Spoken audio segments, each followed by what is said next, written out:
And now we pick up on the last of our sermons in this sermon series that we're calling Dysfunction, where we're looking at a family in the Old Testament that doesn't quite seem to have it all together. And we're looking at how they're interacting and how the sisters are treating each other and how the husband is treating both of them.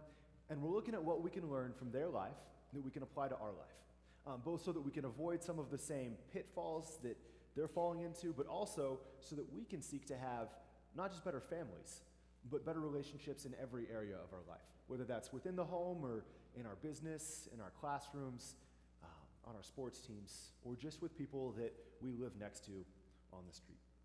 So we're talking about this family in the Old Testament. And Jacob's the big patriarch. He's kind of the big famous name that everybody focuses on. But we're really digging in to these two women that he marries, Leah and Rachel, who happen to be sisters.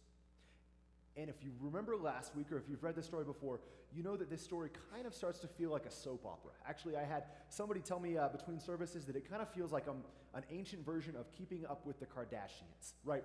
So that's our scripture today. I hope that they don't feel too insulted by this, because honestly, I would a little bit. This one's it's pretty bad. They treat each other pretty horribly. So last week we talked about how these two sisters, Leah and Rachel, are married off by their father to the same man, Jacob. We talked about how envy kind of rises up, as we would expect, between the two, how they start competing for the affections of their mutual husband, Jacob. This week, we're going to focus a little more, not just on those two as the primary characters, but we're going to look at everyone else in the story. We're going to look at all those minor characters whose names kind of appear, but who don't seem to be doing most of the action. And we're going to look at what it feels like for a family in the Old Testament that's part of a broken home. For those who aren't necessarily causing the breaking, for those who aren't causing the division, but for those who are still having to deal with the fallout. If Leah and Rachel are competing and they see each other as competition, then they tend to see everyone else in the story not as their competition, but as pawns that can be used in this game.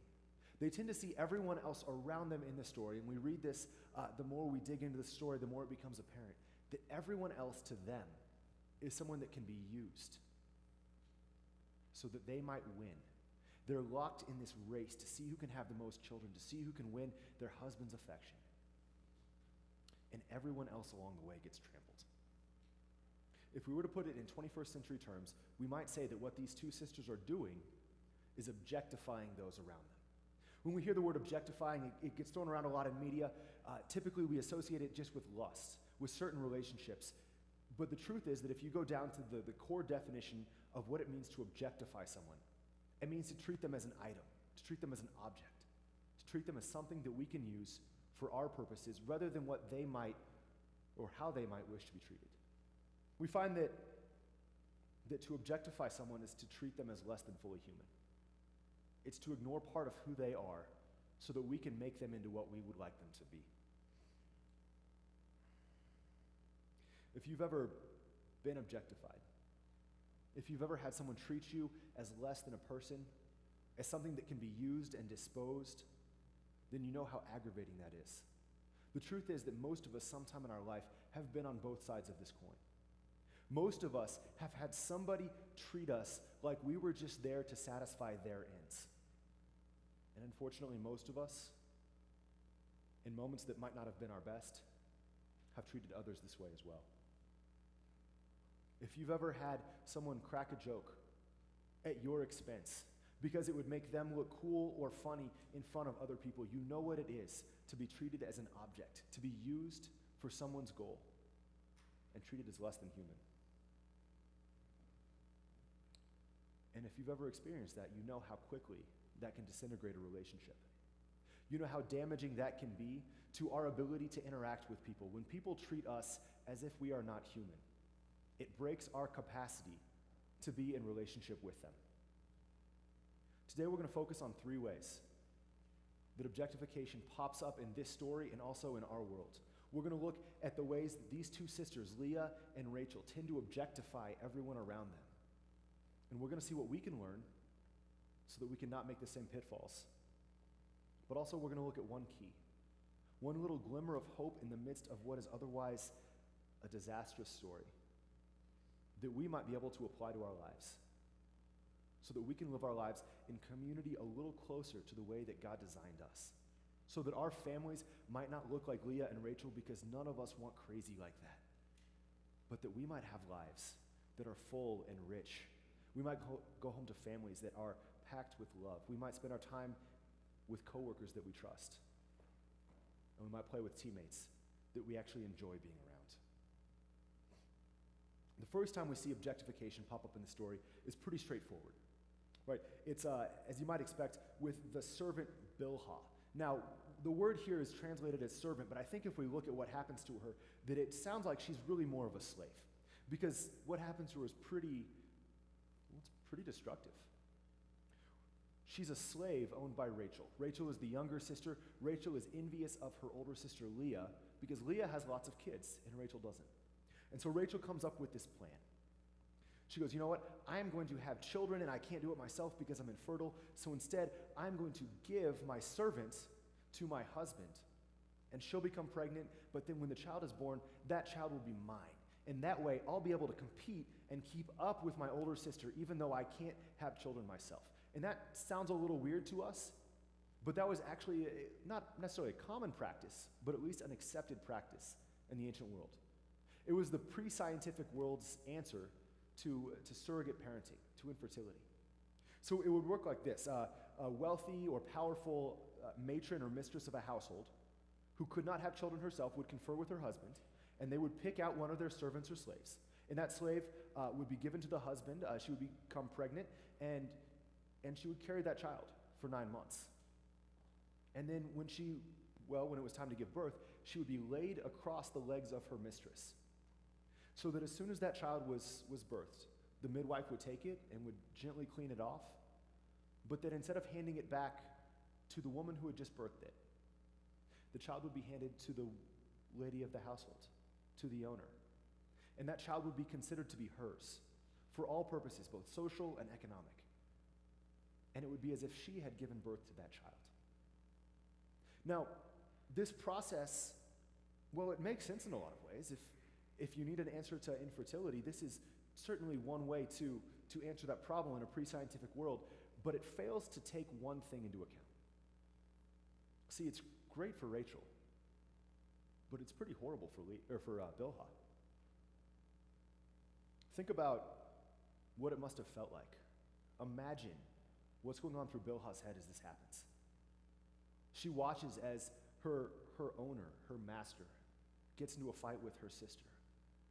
And they go back and forth, and then she gets sucked into it.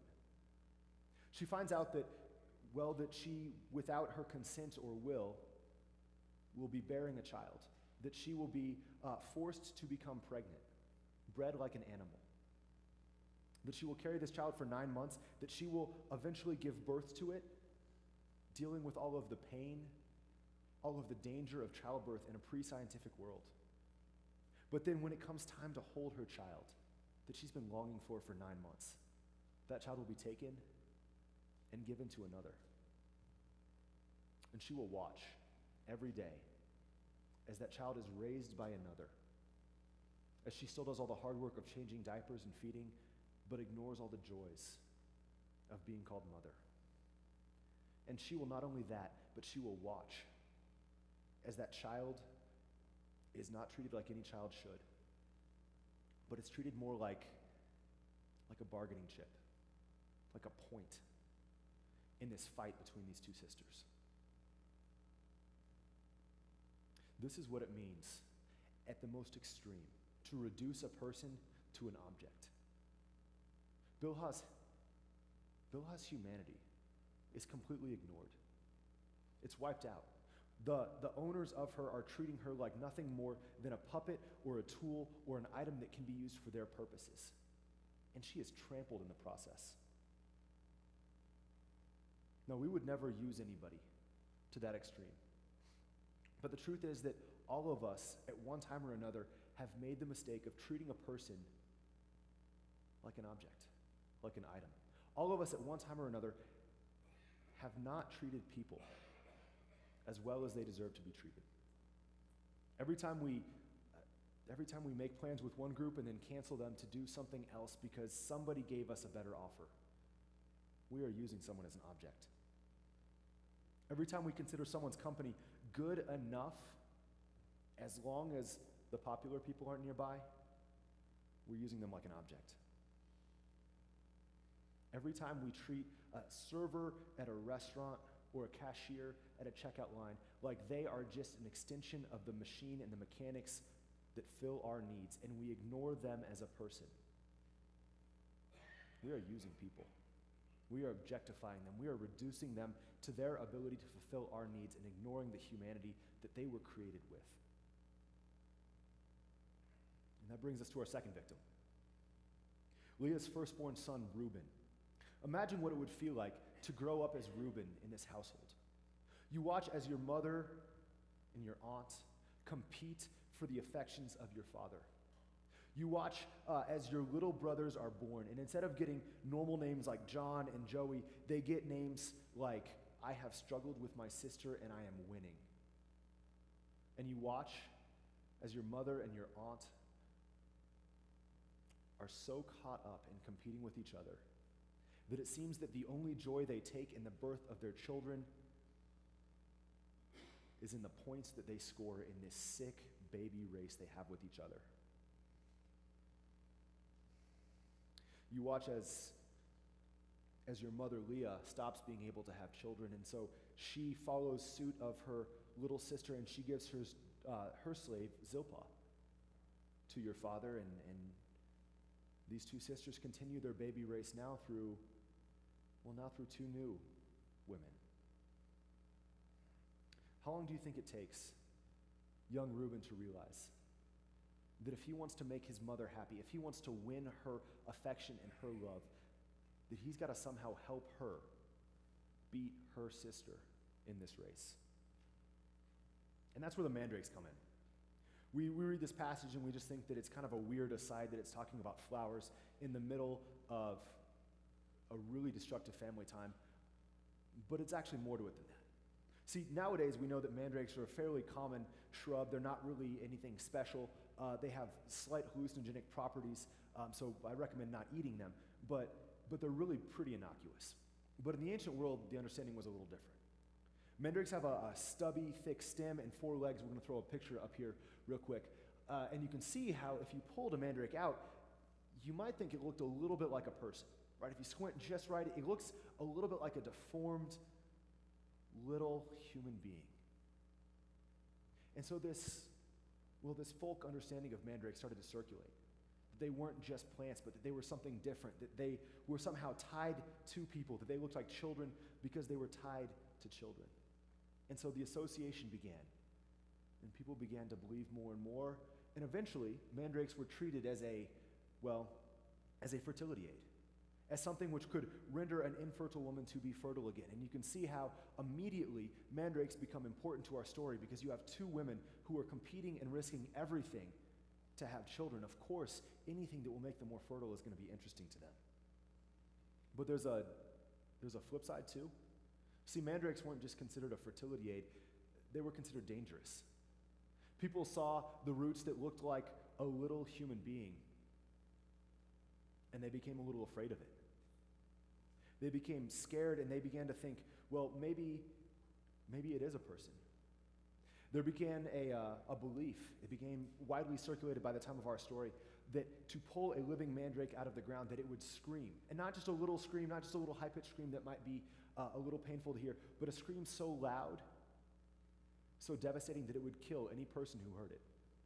And so mandrakes were understood both to be incredibly potent, incredibly powerful, incredibly desirous, but also at the same time, mandrakes were seen as something that was dangerous. That harvesting a mandrake was a little bit like diffusing a bomb. The great Jewish historian Josephus describes a mandrake harvest like this. He said, a furrow must be dug around the root until its lower part is exposed, and then a dog is tied to it, after which the person tying the dog must get away. The dog then endeavors to follow him and pulls up the root, but dies suddenly instead of his master. And after this, the root can be handled without fear. This is a process, an ancient understanding of a mandrake that would have invoked fear, should have invoked fear in any child. And so when we hear that Reuben shows up with mandrakes for his mother, it'd be as if he showed up with live rattlesnakes, with parts of a live grenade. He shows up with these things that no young boy should be handling, much less feeling like he needs to give to his mother. Why is he risking his life like this? Why is he doing something that he should know is dangerous? Think back to his naming. Think back to the namings of his brothers. It's pretty clear what his mother values in her children. And it doesn't seem to be them for themselves, but only for their ability to help her win. Leah demonstrates what we might call situational objectification. Put simpler, this is conditional love. This is love that is only given when you do what I want you to.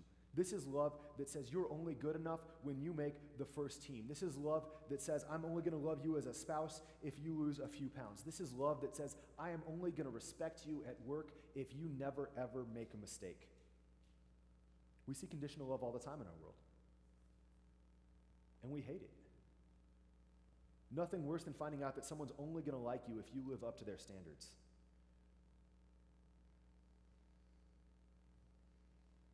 There's a big difference between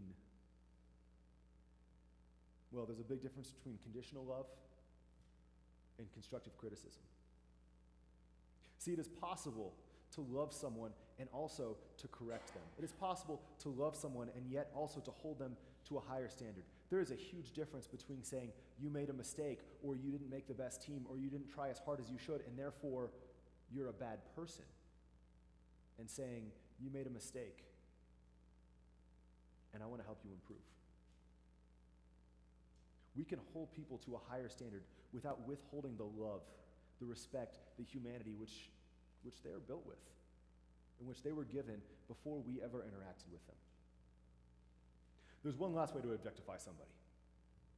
It's a little different than the others. Just like we see with Bilha that she is treated as less than human, and with Reuben we see that he is treated as sometimes human, Jacob is treated as more than human. It's a little weird to think about objectifying somebody by raising them up, but it's actually just as dangerous, right? We see that Jacob has these two women competing for his affections, and you can feel what that must do to his ego, right? It seems that all of us would love to have multiple people competing for our love, right? That sounds like a good thing. But somewhere along the way, it must have gone to his head. Because at what point has Jacob become so corrupted, so blind, that he's not realizing what is going on around him? At what point has he not noticed that this is sick? If your spouse gives birth to a child and hands it to you and doesn't name it something normal, but instead names it, now I'm finally winning this fight with my sister, you should notice that's wrong. If you come home and your spouse says, I have bought a night with you, that's wrong. And if the cost of that night might cost your child their life, that's wrong. Jacob knows this. Jacob should be able to see this, but he has been treated like such a prize to be won, a trophy, no longer a person, no longer even fully capable of the full scope of human interactions, but instead just as someone that should be won.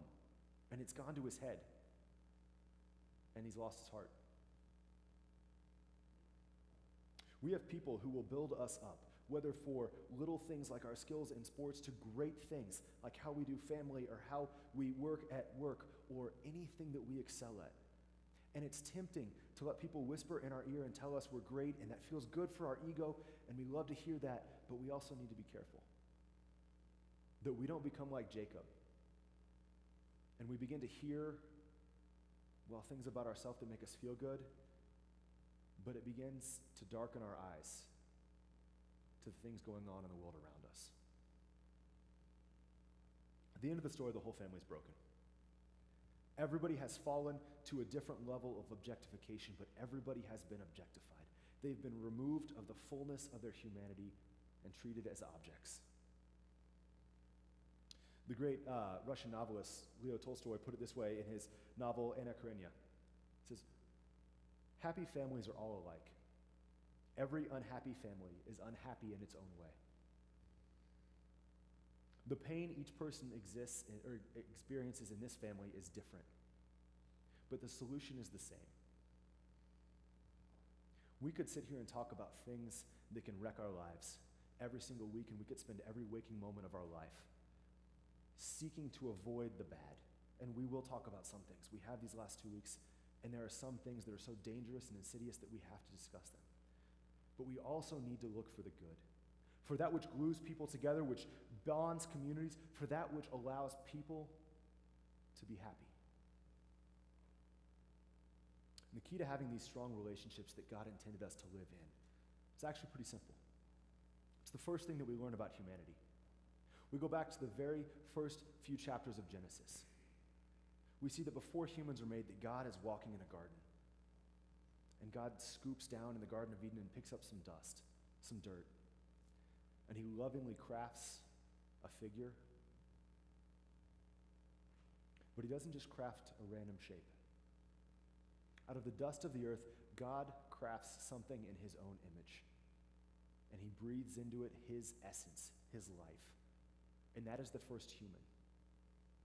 And so the very first thing we learn about humanity is that we were made in God's image, that we were endowed with God's Spirit, that we were breathed into with the life of God, and that therefore, that we carry around that image. And so every person we see shares that image. And every interaction we have should have that image in mind as we look at another person and we see just a little glimpse of the handiwork of God. How do we keep that image in mind? How do we keep seeing the full humanity and just a little glimpse of divinity instead of seeking to see people as an object, as an item? I think the first step might be to change our language when we talk about people. The first thing the Nazis did to perpetuate the Holocaust was to change the way that Jewish people were referred to. Through propaganda, they changed the way that people spoke, and therefore the way that people thought. They made sure that all good Germans knew that to be Jewish was to be other, and therefore lesser. The same thing happened in Rwanda. People would never turn on their neighbors. You would never kill your neighbors.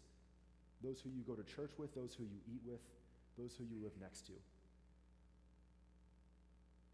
But people were willing to kill Hutus or Tutsis. And they forgot that those were the people that they lived next to and ate with and went to church with. Rachel and Leah saw Bilha and Zilpha not as fellow humans, but they labeled them as servants and slaves.